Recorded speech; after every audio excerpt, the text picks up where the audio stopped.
السلام عليكم ورحمة الله وبركاته. الله أكبر الله أكبر الله أكبر الله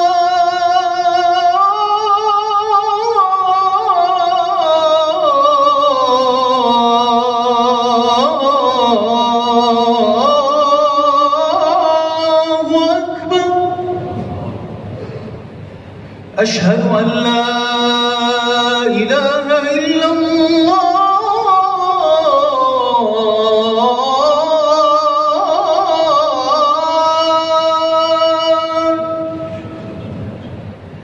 أشهد أن لا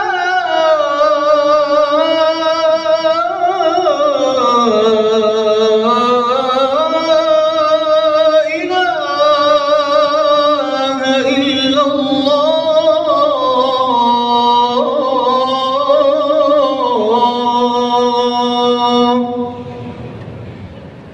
أشهد أن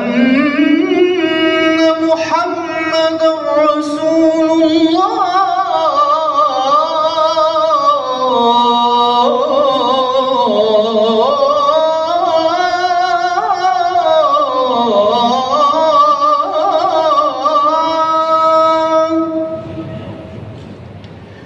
أشهد أن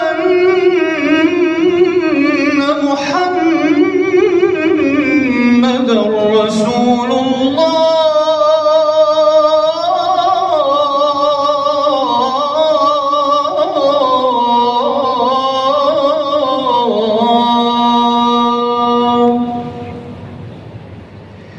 حي على الصلاة.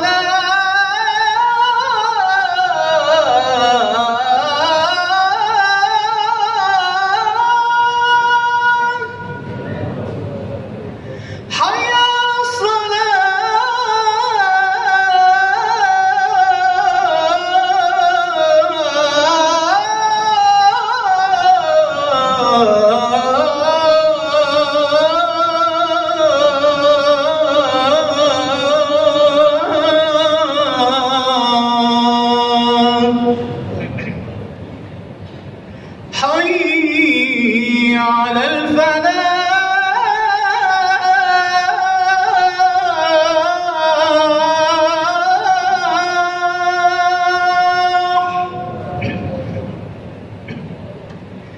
حي على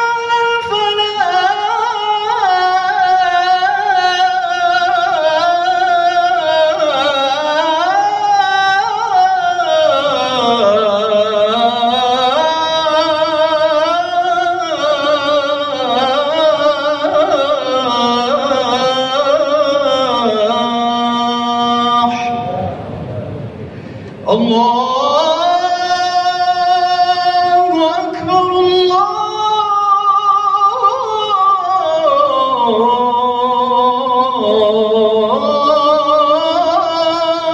أكبر. لا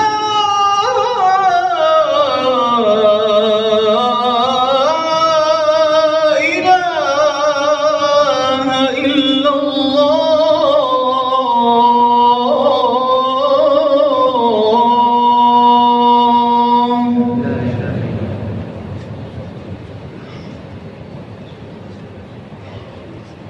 الحمد لله رب العالمين حمداً كثيراً طيباً مباركاً فيه ملء السماوات وملء الأرض وملء ما شاء ربنا من شيء بعد. نحمدك اللهم بالمحامد التي حمدك بها أعظم أنبيائك المرسلين في أكمل أوقات مشاهداتهم، ونثني عليك بما أثنى به عليك أعظم ملائكتك المقربين في أشرف أوقات معارجهم.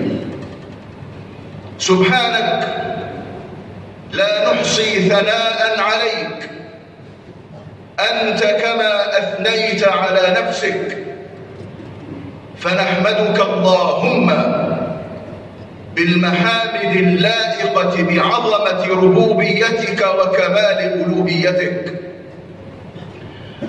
ونشهد أن لا إله إلا الله، ونشهد أن سيدنا وسندنا وتاجنا وفخرنا وذخرنا سيدنا محمد رسول الله أرسله الله تعالى رحمة للعالمين وختاما للأنبياء والمرسلين، فشرح الله تعالى صدره ورفع قدره وأعلى ذكره.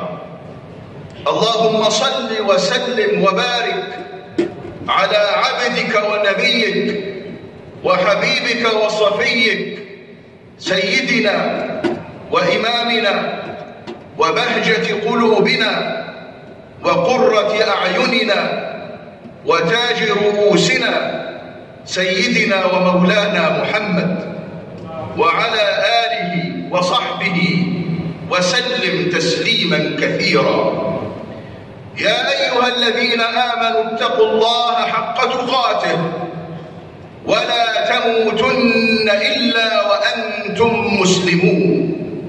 ثم أما بعد، فإنها كلمات معدودات أوصيكم بهن، واحفظوا عني هذه الكلمات واعملوا بها. أما تلك الكلمات فهي كلمة الإحسان وكلمة الإتقان وكلمة الرحمة. الإحسان والإتقان والرحمة. ومن عجائب القرآن العظيم أن القرآن ربط كل واحدة منهن بالناس جميعا، لا بل بالكون كله، لا بل بكل شيء. فربط الله تعالى في القرآن الكريم الإحسان بكل شيء، وربط الله تعالى في القرآن الكريم الإتقان في كل شيء، وربط الله تعالى في القرآن العظيم الرحمة بكل شيء. أما الإحسان فقد قال الله تعالى فيه: الذي أحسن كل شيء خلقه وبدأ خلق الإنسان من طين. وأما الإتقان فقد قال الله تعالى: صنع الله الذي أتقن كل شيء. وأما الرحمة فقد قال الله تعالى: ورحمتي وسعت كل شيء. السادة الحضور الكرام، أيها المسلمون، تدبروا هذه المعاني: الذي أحسن كل شيء، صنع الله الذي أتقن كل شيء، ورحمتي وسعت كل شيء. أراد الله جل جلاله في هذه الآيات البينات أن يشرح صدور المؤمنين وأن يبني عقولهم وأن ينمي أخلاقهم على معنى الإحسان لكل شيء والإتقان في كل شيء والرحمة بكل شيء. فالذي أوصيكم به أيها المسلمون أن ينطلق كل واحد منكم من هذه الجمعة ومن هذه الخطبة وقد استقر في عقله وقد انشرح صدره بأن يحسن إلى كل شيء وبأن يتقن في كل شيء وبأن يرحم كل شيء. إنما أخبرنا الله تعالى بأنه أحسن كل شيء وأتقن كل شيء ورحم كل شيء. إنما أخبرنا الله بذلك لنتأدب بذلك ولنتخلق بذلك ولنملأ قلوبنا وصدورنا وعقولنا بذلك. ثم لما أن انطلقنا من كلام الله جل جلاله إلى هدي النبوة الأشرف وإلى مواريث النبوة الكاملة وجدنا لسان النبوة وهو لسان الحق والصدق ينطق بعين ما نطق به القرآن الكريم. كيف لا وهو صلى الله عليه وسلم لا ينطق عن الهوى إن هو إلا وحي يوحى. أما الإحسان إلى كل شيء فوجدنا المصطفى صلى الله عليه وسلم يقول إن الله كتب الإحسان على كل شيء. وأما الإتقان في كل شيء فقد وجدنا المصطفى صلى الله عليه وسلم يقول فيما روي عنه إن الله يحب إذا عمل أحدكم عملا أن يتقنه. وأما الرحمة بكل شيء فقد وجدنا سيدنا ومولانا محمدا صلى الله عليه وسلم وقد أرسله الله تعالى رحمة للعالمين. السادة الكرام، إذا استقام شأن المسلمين على إحسان كل شيء وإتقان كل شيء ورحمة كل شيء فإنهم يبنون الأوطان ويصنعون الحضارة ويقيمون الدين ويأخذون بأنوار التنزيل ويحيون حياة طيبة ويردون إلى الله تعالى مردا طيبا. سادتي الكرام، إن الله جل جلاله يريد من كل واحد منكم أن يملأ عقله بالإحسان وبالإتقان وبالرحمة. خذوا هذه الكلمات المعدودات، كلمات موجزات ملخصات لا يكثر فيهن الكلام ولا يتردد فيهن العقل ولا تلتبس على الفهم وتستقر في الوعي. ولعل سائلا منكم أن يسأل ما الفارق بين الإحسان والإتقان؟ وأقول الإتقان أن يقوم كل منا بأي أمر يدخل فيه بعمله ووظيفته ومهنته وصنعته وحرفته وسلوكه أن يؤدي كل شيء على أكمل وجه، فهذا هو الإتقان. فإذا كان الإتقان هو أداء كل شيء على أكمل وجه فما الإحسان؟ الإحسان أن تقوم بالإتقان وأن تؤدي كل شيء على أكمل وجه من باب المحبة عن حب وعن حرص وعن شغف. فإذا أتقن الإنسان كل شيء وهو يحب ما يتقنه فإنه يجمله ويكمله ويزيده ويبتكر فيه ويحسنه ويتذوق فيه ويبتكر مثله. فالإحسان قدر زائد من الإتقان. الإحسان هو الإتقان الذي نبع من حب في القلب فيحرك الإنسان إلى الإبداع والاختراع والتجويد والتحسين والزيادة والإضافة. عليكم بالإحسان في كل شيء، أحسنوا في كل شيء، في صغير أموركم وكبيره. أحسنوا إلى الخلق، إلى الأهل، إلى الأولاد، إلى الأرحام، إلى الجيران، إلى من تحب ومن لا تحب، إلى من تعرف ومن لا تعرف. وأتقنوا في كل شيء وارحموا كل شيء، فإذا تم لكم ذلك فقد كمل لكم الأمر، وتصنعون الحضارة وتنورون الدنيا بمواريث النبوة. أقول قولي هذا وأستغفر الله لي ولكم، وادعوا ربكم.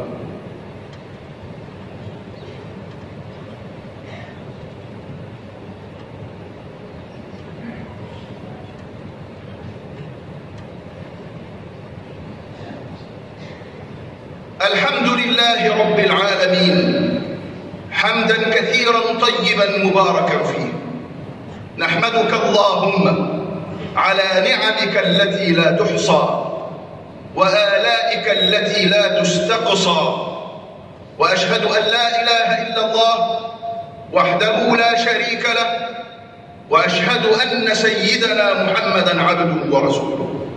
اللهم صل صلاة كاملة وسلم سلاما تاما على نبي تنحل به العقد وتنفرج به الكرب وتقضى به الحوائج وتنال به الرغائب وحسن الخواتيم ويستسقى الغمام بوجهه الكريم وعلى آله وصحبه وسلم تسليما كثيرا. ثم أما بعد، فقد أتيت إلى أرض إندونيسيا الكريمة وإلى هذا البلد الكريم الأتشي من أرض الكنانة مصر ومن أزهرها الشريف. وكان في خاطري أني إذا دخلت بلاد الأتشي من أرض إندونيسيا الكريمة أن أكون قائما بواجب الأخوة والبر والصلة بيني وبين كل واحد منكم ومن أبنائها الكرام. وكان في خاطري أيضا أن أدخل هذا البلد وأنا أنوي البر والتوقير والتقدير لواحد من عظماء أبناء هذا البلد، خرج من الأتشي وجاء إلى مصر وتعلم في الأزهر، ثم رجع إلى بلده هذا أميرا لبلده، مدافعا عنه، محبا له، منافحا عنه، ألا وهو الأستاذ الإمام الكبير الحبيب عبد الرحمن الزاهر آل شهاب الدين أمير الأتشي. جئت إلى هذا البلد حبا لكم وصلة للرحم بيني وبينكم وبرا وتقديرا وعرفانا للإمام الأمير الحبيب عبد الرحمن الزاهر. الحبيب عبد الرحمن الزاهر جاء إلى مصر ودرس في الأزهر الشريف على يد شيخ الأزهر الإمام الأكبر شمس الدين الأنباري، وتفقه على المذهب الشافعي. ولما أراد الرجوع إلى الأتشي اصطحب معه أحد علماء الأزهر ليكمل قراءة الفقه عليه، فتوفي منه ذلك العالم الأزهري في أرض اليمن. فأكمل الحبيب عبد الرحمن الزاهر مسيرته إلى بلده وتقلد الإمارة، وكم له من سيرة عطرة في الدفاع عن بلده ضد الاستعمار الهولندي. وقد أخبرني صاحب الفضل والفضيلة إمام المسجد الموقر والعالم المبجل، وهو أيضا قد جاء إلى مصر ودرس في الأزهر، أخبرني قبل دخولنا إليكم أن الحبيب عبد الرحمن الزاهر كان يخطب هنا في هذا المسجد حيث أخطب، فشرف لي أن أقوم في مقام كان يقوم فيه هذا الإمام الكبير والأمير الجليل. وأخبرني أنه كان ممن لهم يد في تجديد عمارة هذا المسجد. سادتي الكرام، أتمنى في قادم الأيام أن يخرج من بلاد الأتشين ومن إندونيسيا كلها أن يخرج عدد عظيم من أهل العلم ومن طلاب العلم ممن يتفقهون في الدين عن بصيرة ويرجعون إلى بلدهم بالبر والوفاء والإكرام والعرفان. الحبيب عبد الرحمن الزاهر كان بارا بوطنه، مكرما لأهله، محبا لبلده، ولا يكمل إيمان المرء حتى يرى منه مشهد البر للوطن. ولقد روى الإمام البخاري في صحيحه من حديث أنس رضي الله عنه أن النبي صلى الله عليه وسلم كان إذا رجع من سفر فأبصر جدرات المدينة حرك دابة إليها من حبها. فيقول الحافظ ابن حجر في شرح هذا الحديث في كتاب فتح الباري، يقول: وفي هذا الحديث دليل على مشروعية حب الوطن والحنين إليه. كان الحبيب عبد الرحمن الزاهر مثالا جليلا للعلماء الأتقياء وللأمراء البررة. كان متخلقا بالإحسان في كل شيء، وبالإتقان في كل شيء، وبالرحمة في كل شيء. تغمده الله تعالى بواسع رحمته ومغفرته. وإني لأرجو من واسع فضل الله أن يحفظ إندونيسيا الكريمة، وأن يبسط فيها الأمان والهدى، وأن يحفظ أرض الكنانة مصر، وأن يحفظ بلادنا وأوطاننا كلها. وارفعوا معي أيديكم إلى الله جل جلاله. اللهم إنا نسألك بأسمائك الحسنى وبصفاتك العلى، ونسألك اللهم بكل اسم هو لك سميت به نفسك أو أنزلته في كتابك أو علمته أحدا من خلقك أو استأثرت به في علم الغيب عندك. نسألك اللهم بذلك كله أن تجعل القرآن العظيم ربيع قلوبنا ونور صدورنا وجلاء همومنا وغمومنا. اللهم ذكرنا من القرآن ما نسينا، وعلمنا من القرآن ما جهلنا، وارزقنا تلاوته آناء الليل وأطراف النهار على الوجه الذي يرضيك عنا.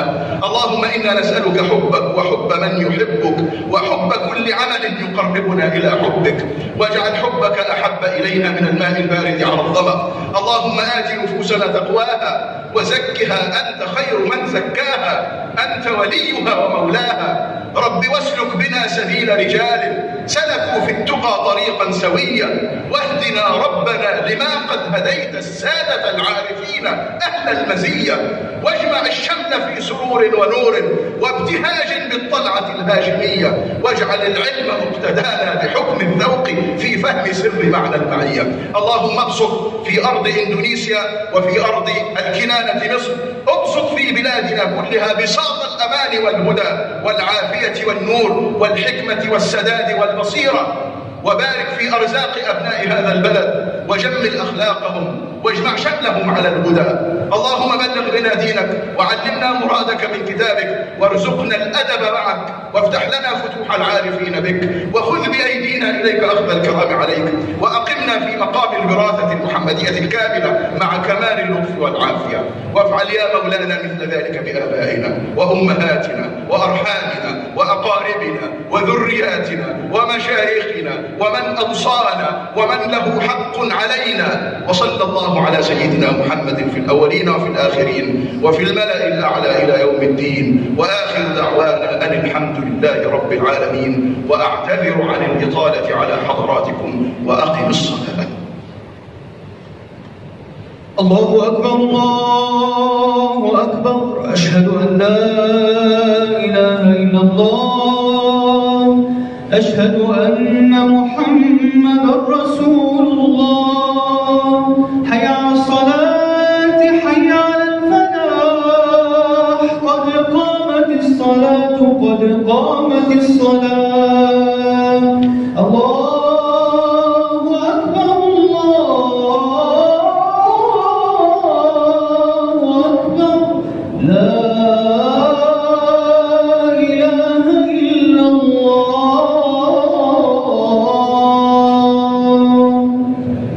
Sedang hadirin jamaah Jumat yang dimuliakan oleh Allah Subhanahu wa taala. Takrim dan ta'zim kepada Syekh kita, Syekh Profesor Dr. Usama Said Mahmud Al-Azhari. Begitu juga guru kami Bapak Profesor Dr. Azman Ismail dan segenap pengurus, orang tua kami dan juga tamu kita.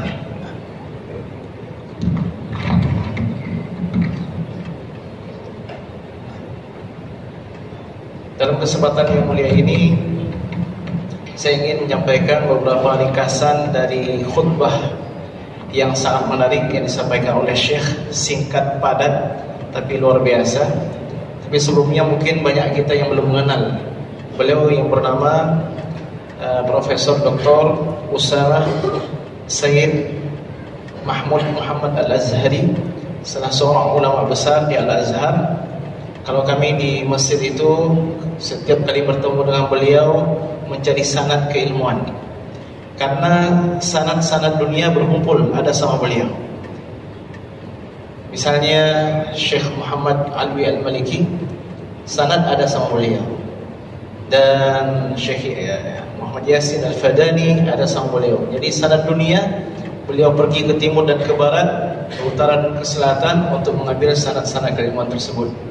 Jadi kali ini beliau telah datang di hadapan kita. Mari sama-sama kita manfaatkan ilmu beliau, karena di Mesir pun ini beliau orang yang sangat mulia, termasuk salah seorang penasihat presiden dan murid yang sangat mulia, yang sangat dekat dengan guru besar kita semua, yaitu Syekh Ali Jum'ah. Ada beberapa kalimat penting yang beliau sampaikan. Beliau berharap selepas kita dari khutbah dari Jumat ini, kita membawa 3 risalah penting.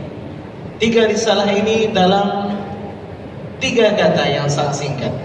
Bukan dalam 3 kalimat, tapi dalam 3 kata yang sangat singkat. Yang pertama adalah ihsan, yang kedua itqan, dan yang ketiga rahmah. Atau di kemudian beliau tertibkan, yang pertama adalah itqan, yang kedua adalah ihsan, dan yang ketiga adalah rahmah.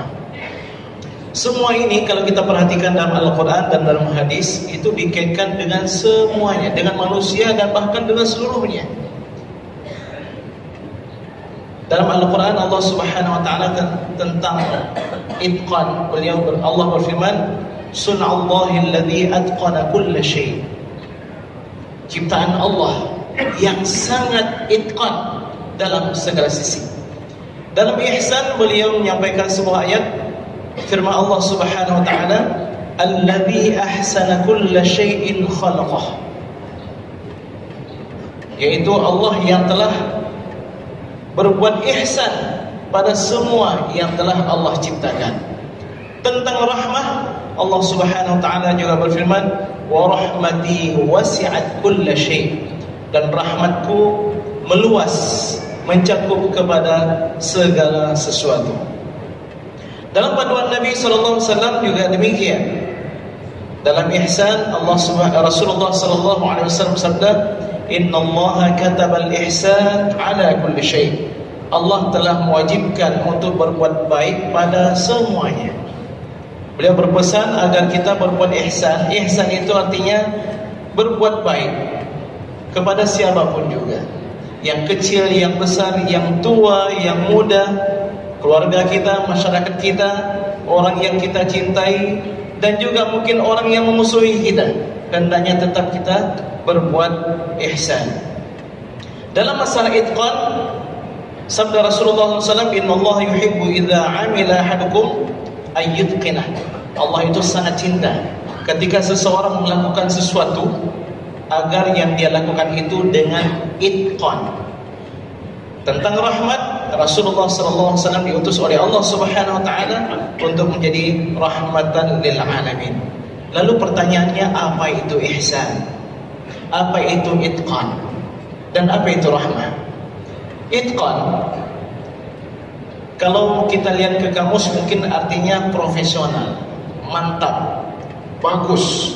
Tapi beliau mengartikan itqan itu bahwa semua pekerjaan yang kita lakukan hendaknya dilakukan dengan sesempurna mungkin. Dengan sesempurna mungkin. Apapun yang kita lakukan, dalam perkara yang kecil maupun dalam perkara yang besar, hendaknya yang kita lakukan itu dengan semaksimal mungkin, bukan dengan asal-asalan. Sedangkan ihsan, ihsan kalau kita lihat artinya baik, mirip-mirip dengan itqan. Tapi Asy-Syaikh mengatakan ihsan itu itqan plus. Ihsan itu itqan plus, yaitu ketika itqan yang dilakukan itu diiringi dengan rasa cinta, dengan ada keinginan yang sangat kuat, ada kemuliaan diri dalam perkara yang kita lakukan, maka dipastikan semuanya bukan hanya menjadi bagus, tapi akan menjadi sangat-sangat baik dan sangat terbaik. Beliau berpesan, layaknya ulama yang ingin menyatukan umat, agar kita semua di sini jangan mencari musuh, tapi mari kita berbuat baik kepada semuanya. Karena Rasulullah SAW diutus untuk berbuat baik, untuk menebarkan rahmat lil alamin. Demikian dalam khutbah beliau yang pertama. Dalam khutbah beliau yang kedua, beliau menyampaikan bahwa beliau datang ke Indonesia beberapa kali, dan pada hari ini beliau tiba di Aceh. Sudah lama beliau ingin tiba ke negeri kita, karena beliau ingin menguatkan ukhuwah dengan kita. Itu tujuan yang pertama. Beliau ingin melihat bagaimana masyarakat Islam yang ada di Aceh. Beliau ingin sampai ke Serambi Makkah, dan beliau tadi mengatakan bahwa Aceh ini bukan hanya Serambi Makkah, tapi juga serambinya Al-Azhar. Bukan hanya Syurfatul Makkah, tapi juga Syurfatul Azhar. Maka kami pun di dalam mengatakan kami terima istilah tersebut, mudah-mudahan bisa kita laksanakan amanat tersebut. Kemudian beliau juga mengatakan dalam khutbah yang kedua, bahwa tujuan beliau juga datang kemari ingin berbakti kepada seorang ulama besar yang pernah tinggal di Aceh, pernah besar di Aceh, lalu pergi menuntut ilmu ke Mesir, ke Al-Azhar, belajar dengan para ulama, termasuk kepada Syekhul Azhar, Grand Syekh Al-Azhar di masa itu, yaitu Syekh Syamsuddin Al-Ambari. Beliau adalah yang bernama Al-Habib atau Al-Syekh Al-Habib Abdurrahman Az-Zahir. Beliau belajar di sana, beliau ambil tariqat Asy-Syadziliyah, beliau kuatkan mazhab Imam Asy-Syafi'i, sehingga ketika beliau pulang ke Aceh, beliau menjadi pemimpin masyarakat Aceh untuk menentang penjajahan Belanda. Kemudian Syekh juga menyampaikan bahwa Imam Akbar, imam besar di masjid kita ini menyampaikan bahwa Al-Habib Abdurrahman Az-Zahir dulunya adalah termasuk yang ikut membangun masjid ini, termasuk beliau adalah khatib di masjid ini. Dan Syekh Usamah tadi menyampaikan bahwa beliau sangat bahagia ketika hari ini punya kesempatan untuk bisa berdiri di tempat berdirinya Al-Habib Abdurrahman Az-Zahir. Syekh juga berharap mudah-mudahan akan terus lahir dari rahim Nagro Aceh Darussalam ini orang-orang atau tokoh-tokoh yang bisa menjadi ulama-ulama yang teguh dalam beragama, cinta terhadap negerinya, bahwa mencintai negeri itu bagian daripada keimanan, dan itu bagian yang sangat penting. Di akhir beliau menyampaikan sebuah hadis. Hadis yang diriwayatkan oleh Imam Al-Bukhari dari Anas bin Malik. Diriwayatkan ketika Rasulullah SAW pulang dari rihlah beliau, ketika beliau dari kejauhan melihat pagar-pagar dan pemandangan kota Madinah sudah dekat, beliau kencangkan kendaraan beliau. Beliau kencangkan kuda atau beliau kencangkan unta beliau. Kenapa? Karena rindu dan cinta beliau terhadap kota Madinah Al-Munawwarah. Lalu dalam syarahnya, Syekh Ibnu Hajar Al-Asqalani Al-Hafidh,